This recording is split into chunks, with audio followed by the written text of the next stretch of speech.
تكون الشقة فاضية، بيحط لها باب، بيقفلها، صارت الشقة له، تابعة للفصيل فلان، تابعة للقائد فلان، تابعة لعصابة فلان، خلاص ما بتسترجي تفوت عليها. قديش بدك فروغة خيو؟ بده $1000. حملنا حالنا قلنا لهم اخي هذا الزلمة طالب $1000 ليسكننا هالعيلة. تفضل بيت الزلمة، وقلنا له هي $1000. ودقينا للعائلة من ريف الإدلبة، قلنا لها تفضلي على عفرين، لقينا لك شقة، تعالوا اسكنوا. طب اجت جماعة، مين جماعة مين؟ هذا بيقول لي الشامية، والثاني بيقول لي قبصه، وهذا بيقول لي تبع قبصه، وهذا قائد الأمنية، وهذا قائد ما بعرف شو.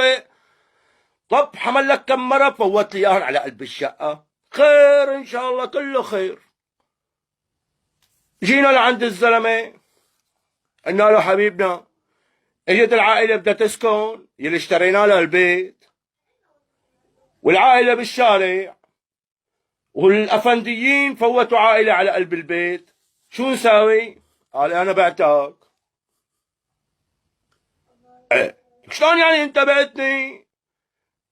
المصاري $1050 وينهم؟ $1000.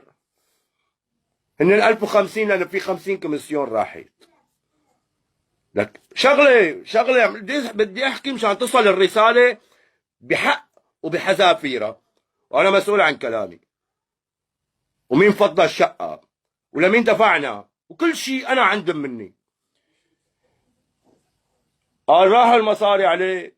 قلت له والله راحت حياتك منك. شلون يعني راحوا المصاري عليك سيدي؟ شو أنا عم بلعب قمار؟ شو أنا كنت عم بلعب معكم قمار وخسرتهم؟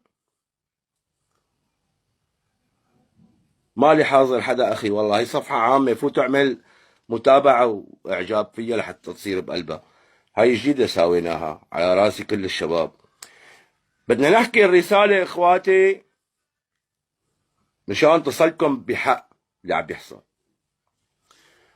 شلون يعني راحت الشقة وراحوا المصاري وفوتوا نسوان على الشقة، ويا غافل إلك الله بخروا المصاري، والعيلة اللي جبناها لنفوتها على البيت نقاوية هي وأولادها صفيوا بالشارع، والمصاري راحوا. لك والحل يا جماعة الخير؟ لمين بدنا نروح نحكي؟ قال ما فيك تحكي، اسكت. لك شلون يعني ما فيني احكي يا أمة الله؟ قال والله لأنه هلأ إذا بدك تروح تحكي بده ينحبس. شوفوا على نقطة بين قوسين حطوها، إنه يعني قانون بده ينحبس يلي باع ويلي اشترى. لك فهمنا، بدنا نسكن النسوان والأطفال اللي بالشوارع، وبيوت فاضية لقيناها، وجينا لنسكن قلتوا بدكن فروغة، وهذا بده أتاوى، وهذا بده خاوة، وهذا بده يبيعها، وهذا بده يكتب عقدة، وهذا بلا عقدة. طب والحل خيو؟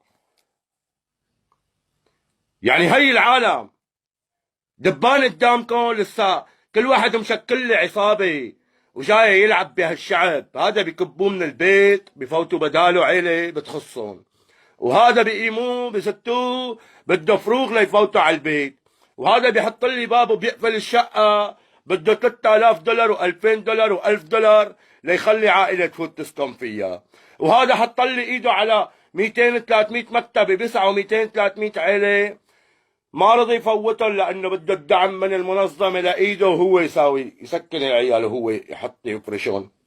يعني وهي العالم وين بدها تروح خيو؟ هي العالم المشردة وين بدها تروح؟ هل بجوز من الله بهالبرد العالم تقعد كل واحد وينك عامل لي بيتين وثلاثة؟ هلا اليوم تقوص زلمة. ليش تقوص الزلمة؟ حدا يجاوبنا من اللي بعفرين، ليش تقوص الزلمة لإلكن؟ فضوا له الشقة، كبوه بالشارع، زلمة من الغوطة دافع يمكن دم قلبه لحتى فايت على الشقة يسكن عياله، جاية متكلبنين عليه طالعينه جايبين 23 وجايبين 14 ونص ونازلين بالزلمه على بيته، عم يقوصوا عليه على بيته. اشو قالوا لكم قاعدين نحن ببايكه ولا بكرخانه؟ وين قاعدين نحن؟ لسه كل واحد بروح بجيب لي المضادات تبعه وبيجي بوجهها على المدنيه. ارجينا مراجلك على الجبهه، ارجينا مراجلك انت اللي عم تعطي امر